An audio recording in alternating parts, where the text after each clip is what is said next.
Assalamualaikum warahmatullahi wabarakatuh. Halo semuanya, perkenalkan nama saya Elisa Fitri dengan NIM 221023, Prodi Manajemen kelas RA2 semester 4. Video ini dibuat dan diposting untuk memenuhi syarat penilaian ujian tengah semester mata kuliah perilaku organisasi dengan dosen pengaku Bapak Ade Faisal Mabtuhi SEMM. Baik, langsung saja. Di sini saya akan menjawab pertanyaan-pertanyaan yang telah disediakan.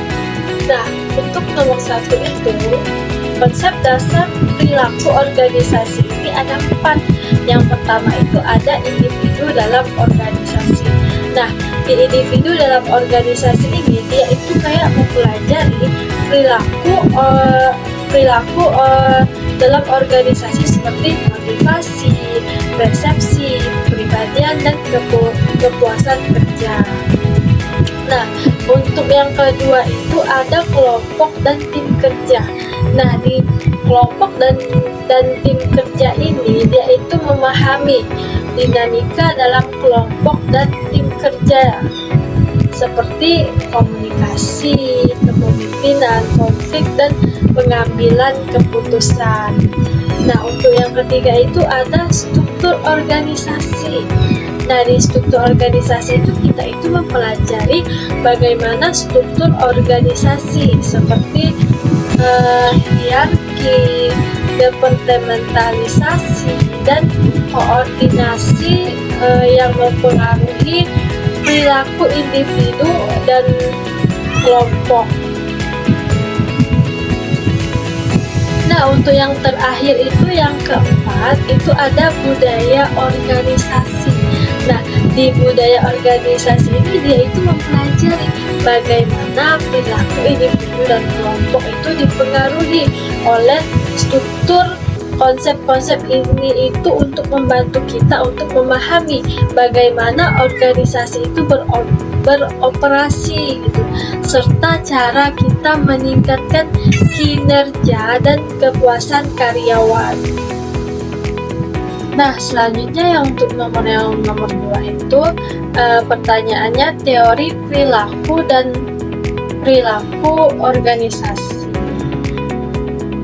Nah, di sini itu untuk memahami perilaku individu dan kelompok dalam lingkungan organisasi itu terdapat 2 kerangka kerja.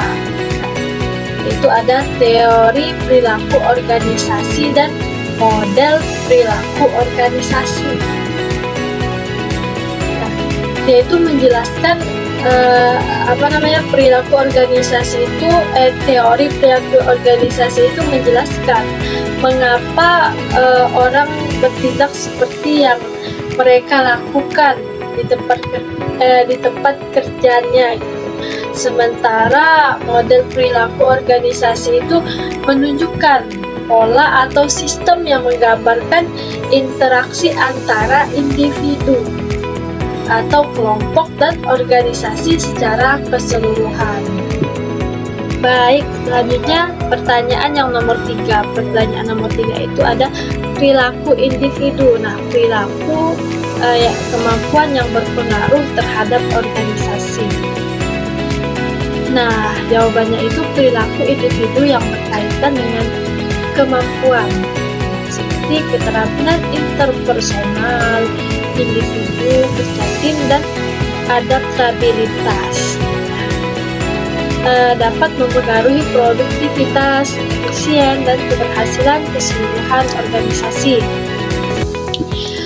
Kalau kemampuan individu untuk beradaptasi dengan perubahan yang memecahkan masalah dan berkontribusi pada visi dan tujuan organisasi itu adalah kunci untuk menciptakan lingkungan kerja yang berhasil dan dinamis. Nah, selanjutnya pertanyaan nomor 4. Nah, teori motivasi dan penerapannya dalam organisasi. Untuk jawabannya itu apa yang mendorong seseorang untuk bertindak dan mencapai tujuan mereka dikenal sebagai teori motivasi. Teori motivasi ini membantu manajer dan pemimpin organisasi itu kayak merancang strategi untuk meningkatkan kinerja, kepuasan kerja, dan produktivitas karyawan. Nah, di sini ada teori hierarki kebutuhan Abraham Maslow mengatakan bahwa kebutuhan manusia itu dapat dibagi menjadi 5 tingkatan. Yang pertama itu ada kebutuhan fisik, keamanan, sosial, harga diri, dan aktualisasi diri. Nah, dengan memenuhi kebutuhan ini di tempat kerja, manajer itu dapat memberikan motivasi kepada karyawan mereka. Selanjutnya pertanyaan yang nomor 5. Di sini ada nilai sikap dan kepuasan kerja. Nilai sikap ini adalah bagaimana seseorang itu merespon atau bereaksi terhadap situasi orang atau tugas di tempat kerjanya. Nah, sedangkan kepuasan kerja itu adalah sejauh mana seseorang itu merasa puas dengan pekerjaannya, yang dapat dipengaruhi oleh berbagai faktor seperti kerja, kompensasi, dan kesempatan untuk berkembang. Sikap positif terhadap pekerjaan biasanya dia itu kayak meningkatkan kepuasan kerja, tetapi tidak selalu